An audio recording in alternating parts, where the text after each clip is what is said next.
Para mim é sempre um grande prazer voltar a essa casa, né? Ainda mais numa tarde tão maravilhosa como essa, tão iluminada, né? Que o calor desse sol aqueça também todos os corações sofredores, dilacerados pela dor, pelo egoísmo, pela solidão, pelo desespero. Aproveitando para lembrar que nós estamos no mês de setembro, né, que é o mês de valorização da vida. É o mês em que nós dedicamos a falar sobre a prevenção do suicídio, né?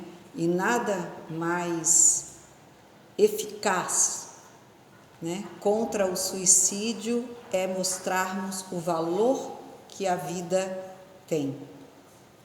E principalmente a questão dela não findar apenas nessa vivência carnal, né? A nossa vida sempre continua, ela não vai parar, mesmo que nós tentemos e paremos a nossa vestimenta física.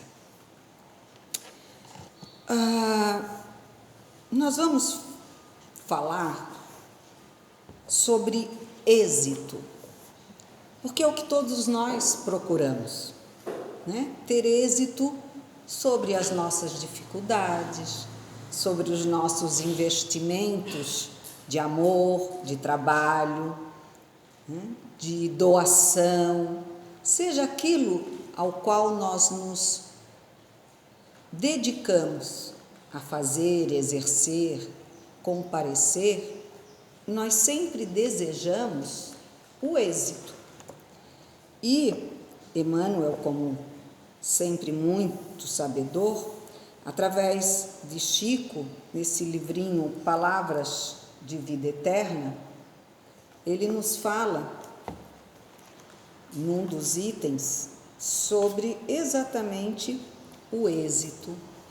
E ele usa então como referência João 15:7, que diz assim: se vós estiverdes em mim e as minhas palavras estiverem em vós, pedireis tudo o que quiserdes e vos será feito.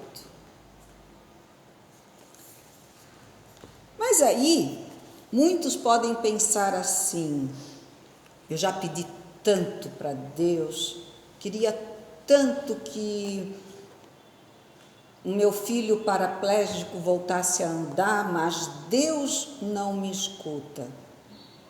Já pedi tanto para o meu marido conseguir um bom trabalho, mas Deus não me escuta, né? Já pedi tanto para eu ganhar na loteria, para poder fazer uma casa nova para mim, mas Deus não me escuta. Escutar, Deus escuta, meus irmãos. O problema é que o pedido é errado, porque a gente pede a Deus coisas que não competem a Ele. Não é Ele que pode construir a casa para nós. Nós é que, através do nosso esforço, do nosso trabalho, da nossa organização, é que, eventualmente, vamos colher o fruto da nossa dedicação e aí sim, quem sabe, construirmos uma bela casa. Se o nosso filho está em situação de paraplegia, já confirmada, e se esse é o caminho, a forma com que ele veio passar o seu caminho nessa encarnação, com a qual deficiência o fará crescer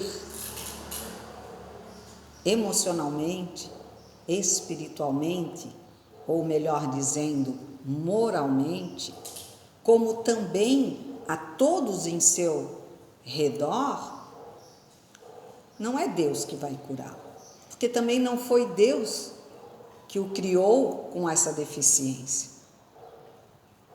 Ele mesmo pode ter pedido para vir assim, ou ele veio assim Porque ele plantou algo que o impediu de que nessa próxima vivência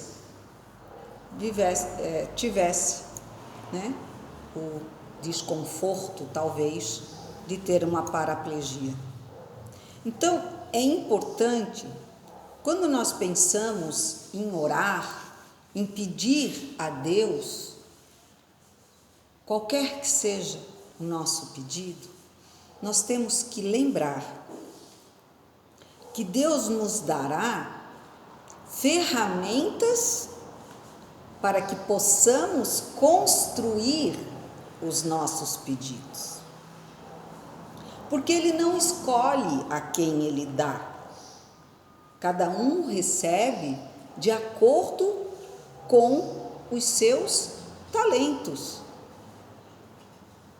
Né? Para isso tem a parábola dos talentos. Quem recebeu um talento e deixou guardado, continuou ficando com um talento. Agora, quem recebeu e se esforçou, e trabalhou, e aplicou, e multiplicou os talentos, ganhou mais. E assim nós somos ganhadores através dos talentos, dos esforços que nós mesmos dedicamos aos nossos objetivos. Além disso, nós temos que ter a clara vidência de que há coisas que não competem a nós. Eu posso construir para mim, me dispor a auxiliar na construção do outro, mas o êxito do outro só a ele pertence. Não posso obrigá-lo a fazer as coisas como eu faria. Cada um é responsável pelas suas obras. E sendo Deus completa bondade, é claro que Ele sabe que o que uma criança de 5 anos pode compor com seus cubos mágicos, um adulto pode compor com tijolos. Para cada um, segundo as suas possibilidades. Ele jamais vai cobrar de uma criança de 5 anos a construção de uma casa. Como ele também não vai interferir na opção do adulto de construir apenas castelinhos de cubos mágicos. A opção é de cada um. Agora, o adulto que usar apenas os cubinhos mágicos não pode se queixar de não ter a casa construída, porque não são os cubos mágicos que irão formar paredes para uma casa de alicerce firme. Então, claro, são comparações bobas, mas das quais nós precisamos parar, pensar, analisar, que não basta que façamos jejum, que façamos promessas, como barganhar com Deus resultados para a nossa vida. Não existe barganha. Se houvesse, haveriam preferidos.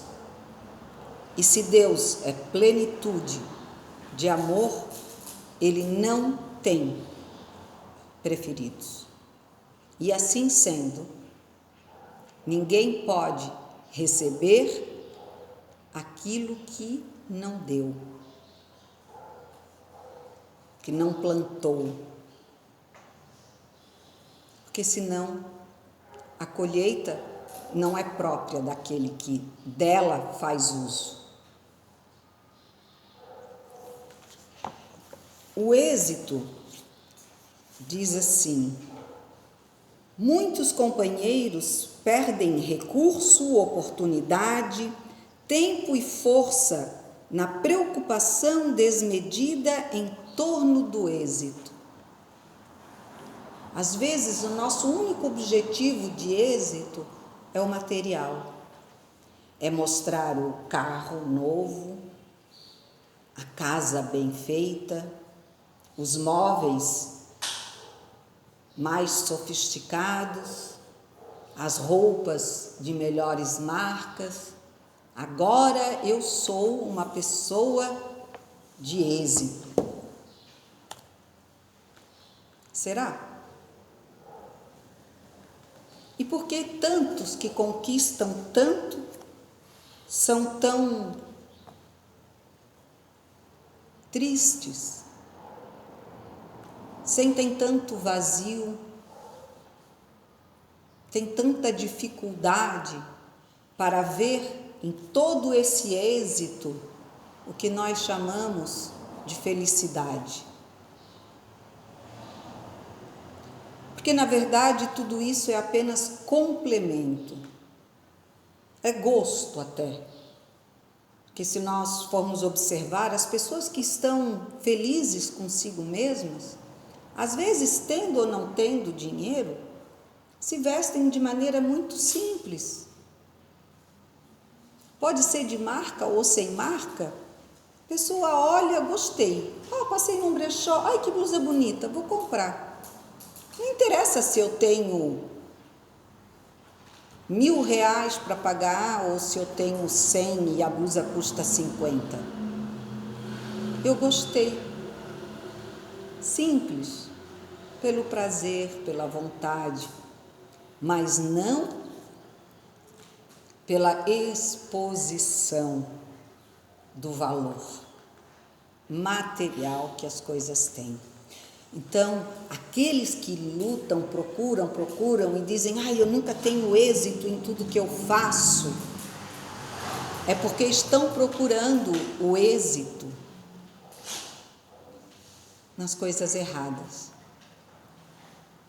E aí a gente pode atribuir a palavra êxito à conquista. Eu nunca conquisto o que eu quero. Eu nunca consigo ficar como eu gostaria. Por quê?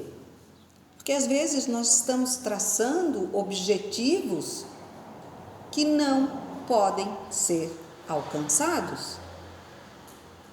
Ora, se eu quiser ficar mais alta do que eu estou, no máximo eu consigo o quê? Uns 10 centímetros com um salto bem colocado. Mais do que isso, querer jogar basquete na Liga Nacional não dá, não tem condições. Eu nunca vou crescer isso tudo. Então eu não posso colocar objetivos dos quais eu não tenho condições de alcançar. Mas posso me tornar uma excelente técnica de basquete. Ou uma excelente professora, porque para ensinar eu não preciso ter a altura exigida. Então existem meios, mas na maioria das vezes nós nos frustramos porque nós apenas almejamos aquele fim, mas não percebemos quantas coisas no caminho podem nos trazer o prazer, que às vezes aquele fim não dará tanto quanto toda a experiência da caminhada. Não é assim? Muitas vezes a gente diz assim, o bom da festa é prepará-la, né? Me lembro do meu casamento, vai, faz lembrancinha, e faz isso, e faz aquilo, e faz docinho, e tal, e vai, e arruma o salão, e arruma a igreja. Foi tudo uma emoção. Aí o casamento veio e acabou. Aí a gente pensa assim, meu Deus, o casamento foi tão rápido, né? No caso, a festa, a cerimônia. Agora, a preparação, cada coisa que a gente conseguia fazer era uma felicidade. a gente tinha êxito nos nossos desejos pequenos, mas que transformaram aquele dia num grande dia, apesar de ter passado assim.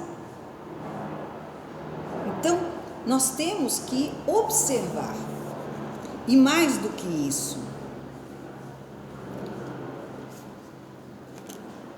para conquistar o maior êxito de todos os tempos, não se ausentou do mundo como quem triunfará.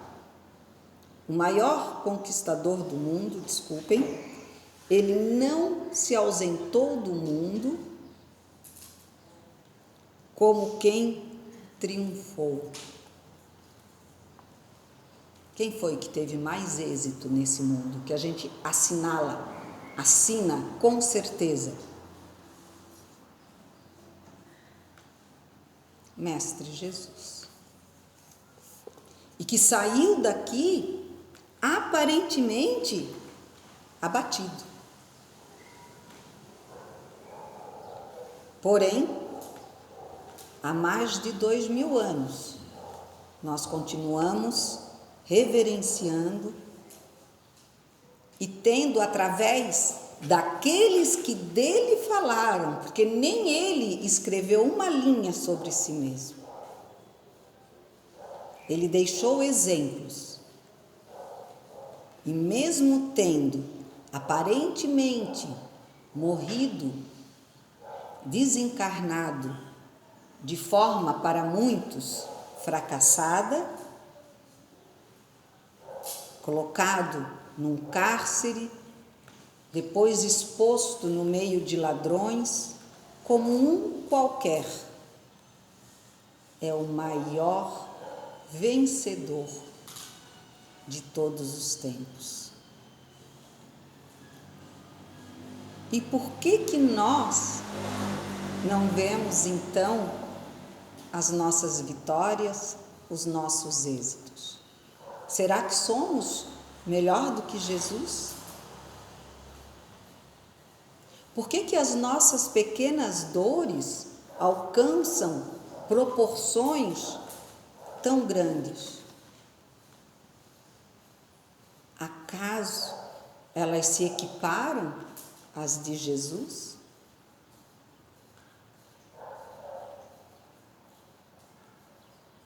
Ele tinha tudo em suas mãos, ele podia mudar tudo, mas ele seguiu todas as regras, nos dando o exemplo da paciência, do tempo, e mostrando que só o exemplo é que permanece. E como o dele, não tem igual.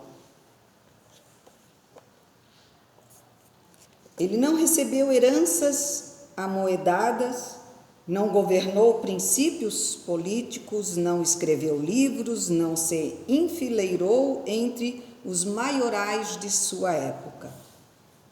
Aprisionado com vulgar malfeitor, foi sentenciado à morte e passou como sendo vítima de pavoroso fracasso. Contudo, as sementes de amor puro que colocou na alma do povo transformaram o mundo. Eu venci o mundo. Ele transformou toda a humanidade, fazendo com que todos, há mais de 2000 anos, continuassem a falar no Cristo, Jesus, o Nazareno. Se isso não é êxito, meus irmãos, eu não sei o que será. Mas esse foi o dele, ele tinha, claro, força e poder, Mas nos cabe lembrar que ele nos disse uma coisa, tantas outras. Somos filhos do mesmo Pai. Somos todos irmãos. E isso tem um significado muito maior do que às vezes nós imaginamos. É como a gente costuma dizer quando o filho é muito parecido com o pai ou com a mãe, né? Está no DNA, né? Ai, fulano é igualzinho o pai, está no DNA, faz assim tudo como ele, tem as mesmas manias, ou melhor, as mesmas possibilidades. E nós, como irmãos de Jesus, temos sim as mesmas possibilidades que ele. Claro que nós ainda somos iniciantes da caminhada.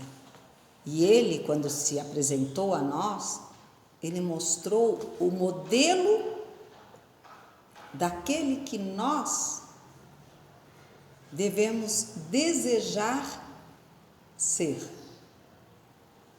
A cada dia, um pouquinho generoso como ele foi, um pouquinho amoroso como ele foi, um pouquinho paciente do que ele foi, um pouquinho humilde como ele foi. É assim que a gente desenvolve em nós as nossas condições para que possamos chegar ao êxito de um dia estarmos em condições de igualdade para aqueles que hoje já se encontram, né, na superioridade do plano espiritual. Porque todos iremos para lá. Aqueles que comungam da doutrina espírita sabem disso. E acreditando nisso, é que nós devemos nos exercitar, nos esforçar a cada dia um pouquinho mais para chegar à então formatura do plano espiritual. Repara, Jesus, e perceberás que o nosso problema não é de ganhar para fazer, mas de fazer para ganhar. A colheita não precede a sementeira, tanto quanto o teto não se antepõe à base. Sirvamos ao bem, simplificando o caminho de vez, que a vitória real é a vitória de todos. Convictos de que não precisamos gastar as possibilidades da existência em expectativa e tensão, porquanto, se estivermos em Cristo, tudo quanto de que necessitamos será feito em nosso favor no momento oportuno. E aí, preparando essa conversa com vocês de hoje, eu me lembrei que eu até já falei isso uma vez, não sei há quanto tempo atrás, que para que a gente consiga nos manter fiéis, nós precisamos confiar. Né? E quando a gente confia, a gente se entrega. E aí, às vezes as pessoas me questionam, o mundo está tão difícil, né? Como é que a gente vai levar tudo o que acontece? E eu sempre me lembro de uma música, ela é de Cazuza, e eu sempre olho assim, tudo tem duas maneiras de ser visto, né? A interpretação das palavras às vezes podem parecer para nós um elogio ou um puxão de orelha. Muitas vezes depende de uma vírgula, não é assim? E nessas palavras, não é um cantor que eu tenho assim grande amor, mas eu concordo quando ele diz uma coisa. A música se chama Ideologia. E ele fala assim: meu partido é um coração partido, e as ilusões estão todas perdidas. Eu acho que a gente anda meio assim, né? Porque parece que está tudo tão difícil. Meu coração fica partido, vendo tanto sofrimento, tanta dor, tanta revolta. O que a gente pode fazer para modificar, né? Os meus sonhos foram todos vendidos, tão barato que eu nem acredito. Quantos de nós não vendem seus sonhos, seus desejos, por coisas tão pequenas,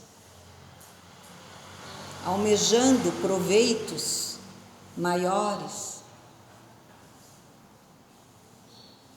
evitando colocar a mão na plantação para colhermos bons frutos, acabamos nos queixando depois de não ter a fruta para saborear.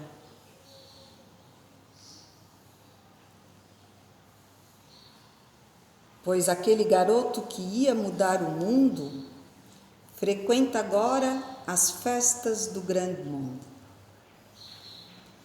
Muitos de nós, para não enfrentarmos o trabalho que nos levará ao êxito, nos refugiamos em festas, em ocupações profissionais, em compromissos menos elevados, que muitas vezes servem apenas como vazio, tentando ocupar o espaço de um trabalho, de um exercício, em função de nós mesmos e do nosso próximo.